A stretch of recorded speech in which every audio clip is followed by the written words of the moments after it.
ন্যাড়া একবারই বেলতলায় যায়, কথাটা সেই প্রসঙ্গে বলা হয় যখন কেউ এমন কোনো জিনিস করতে ভয় পায় যেটা এর আগে অর্থাৎ প্রথমবার করতে গিয়ে খুব খারাপ অভিজ্ঞতা হয়েছিল। তাই কথাটা যে বলছে বা যার সম্পর্কে বলা হচ্ছে সেই মানুষটি সেটা আর করতে চায় না এবং আবার করার কথা উঠলে অ্যাভয়েড করারই চেষ্টা করে। একবার হয়েছে, ঢের হয়েছে, আর নয়, অনেক শিক্ষা হয়েছে। এক্ষেত্রে আমরা once bitten twice shy ইডিয়ামটি use করব।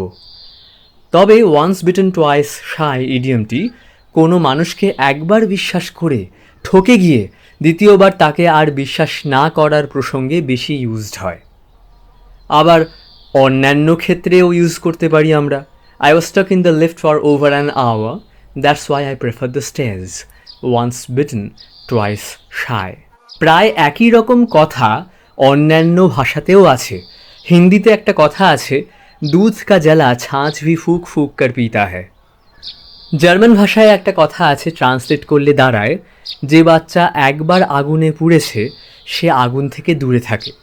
সেরকমই ইটালিয়ান ভাষায় একটি কথা আছে, a dog which sustains injuries caused by scalding hot water is also frightened of cold water. যে কুকুরের গা গরম জলে পুড়ে গেছে সে ঠান্ডা জলকেও ভয় পায়। ফ্রেঞ্চেও এরকমই একটা এক্সপ্রেশন আছে, যে বিড়ালের গা গরম জলে পুড়ে গেছে সে ঠান্ডা জলকেও ভয় পায়, কুকুরের জায়গায় বিড়াল।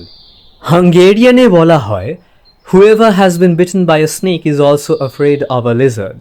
যে সাপের কামড় খেয়েছে সে টিকটিকিকেও ভয় পায়।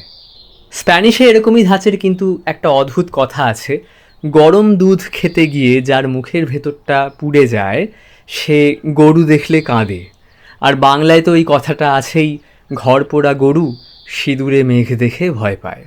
বলা হয় ওয়ান্স বিটেন টোয়াইস শাই ইডিয়ামটি ইসপের the wolf and the sleeping dog গল্পটির মরাল থেকে এসেছে। বইয়ের আকারে বের হবার অনেক আগে থেকেই গল্পগুলি মুখে মুখে এক জেনারেশন থেকে আরেক জেনারেশনে চলে এসেছে।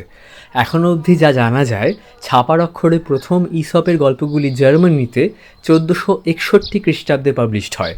তারপর ফ্রেঞ্চে ট্রান্সলেট হয়ে বের হয় 1482-তে। ফ্রেঞ্চ থেকে ইংলিশে ট্রান্সলেট করেন উইলিয়াম ক্যাক্সটন। এই ট্রান্সলেশন তিনি বের করেন 1484 খ্রিস্টাব্দে। স্ক্রিনে যে লেখাটা দেখতে পাচ্ছ সেটি সেই কালেকশনটির অরিজিনাল ইংলিশ টাইটেল। বুঝতেই পারছ সেই সময়কার ইংরেজি অনেকটাই অন্যরকম। উইলিয়াম শেক্সপিয়ারের জন্মের প্রায় 80 বছর আগেকার ইংরেজি। যাই হোক, গল্পটা একটু ছোট করে বলি। একটি কুকুর খামারের সামনে মাটিতে শুয়েছিল। পাশের রাস্তা দিয়ে তখন একটা হিংস্র নেকড়ে যাচ্ছিল।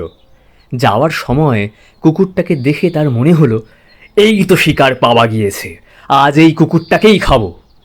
কুকুরটাকে টুটি কামড়ে মেরে ফেলবে এমন সময় কুকুরটা বলে উঠল, আমার মাংস খেয়ে তুমি কি পাবে? আমার তো এই রোগা পটকা শীর্ণজীর্ণ শরীর, আমার মাংস খেলে তোমার কোনো লাভ হবে না। তার চেয়ে বরং তুমি কটা দিন পর আসো, সামনেই বাড়িতে অনুষ্ঠান আছে, সেখানের সব এঁঠো কাটা আমি পাবো, সেসব খেয়ে চেহারাটাকে বাড়িয়ে নিই, তারপর না হয় তুমি আমায় খেও। নেকড়েটা ভাবলো, ভালোই তো, কুকুরটা তো ঠিকই বলেছে। সেদিনের মতন সে চলে গেল। কিন্তু কথা মতন আবার কদিন পর যখন নেকড়েটা এলো, ও দেখলো কুকুরটা খামারের ছাদে ঘুমোচ্ছে। ও কুকুরটাকে নিচে আসতে যেই বলল, কুকুরটা বলে উঠল, পাগল নাকি? পরের বার যদি আর আমাকে খামারের সামনে মাটিতে শুয়ে থাকতে দেখো, আমায় খাবার জন্য আমাদের বাড়িতে খাওয়া দাওয়ার অনুষ্ঠানের অপেক্ষায় থেকো না। অর্থাৎ কুকুরটা এটা শিখল যে তার খামারের সামনে শোয়াটা বড় ভুল হয়েছিল, সে সেটা আর কখনো করবে না। নেকড়েটাও শিখল তার প্রথমবার কুকুরটাকে ছেড়ে দেওয়া উচিত হয়নি। 1484 খ্রিস্টাব্দে যখন এই গল্পটির ইংরেজি অনুবাদ বের করেন উইলিয়াম ক্যাক্সটন, তখন তার মরালে এটি লেখেন, কুকুরটি ভেবেছিল খামারের সামনে মাটিতে শুয়ে থাকলে সে নিশ্চিন্তে সেফলি ঘুমোতে পারবে, কিন্তু সেটা সে করে ঠকেছে, তাই সেই কাজটি আর সে করবে না। নেকড়েটাও ভেবেছিল কুকুরটাকে বিশ্বাস করা যায়। অর্থাৎ দুজনই একই শিক্ষায় শিক্ষিত হলো।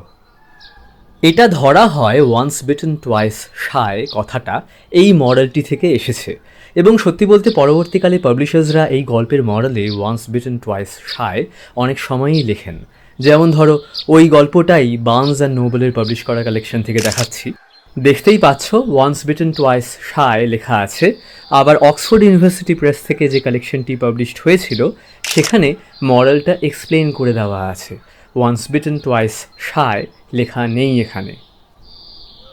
ইউএস ইংলিশে এই ধাঁচেরই একটা ইডিয়াম আছে, অ্যান অ্যাবান্ডেন্স অব কশন, যার অর্থ যদি কোনো কিছু করাতে সামান্যতম কোনো রিস্ক থাকে তাহলে সেটা না করা। The headmaster said that out of an abundance of caution, the offline classes would be cancelled. Headmaster sir বললেন সব ধরনের সাবধানতা অবলম্বনের জন্য অফলাইন ক্লাসেস আর হবে না। বা এরকমও বলতে পারো, the headmaster describe the resumption of the online classes as an abundance of caution. Headmaster sir আবার অনলাইন ক্লাসেস চালু হওয়াকে অ্যান অ্যাবান্ডেন্স অব কশন বলে জানালেন, যাতে কোনো সমস্যা না হয় সেই জন্যই সব ধরনের সাবধানতা অবলম্বন করা হয়েছে। তবে ওই যে বললাম এই ইডিয়মটির ব্যবহার মূলত ইউএস ইংলিশেই হয়। ভিডিওটা একটু বড় হয়ে গেল ঠিকই, কিন্তু আশা করি বেশ কিছু নতুন জিনিস জানতে পারলে। নতুন কিছু যদি শিখে থাকো ভিডিওটা লাইক করো, আর চ্যানেলটাকে সাবস্ক্রাইব করো যদি এমনই আরও ভিডিওস দেখতে চাও। Until next time, this is আরবি সাইনিং অফ।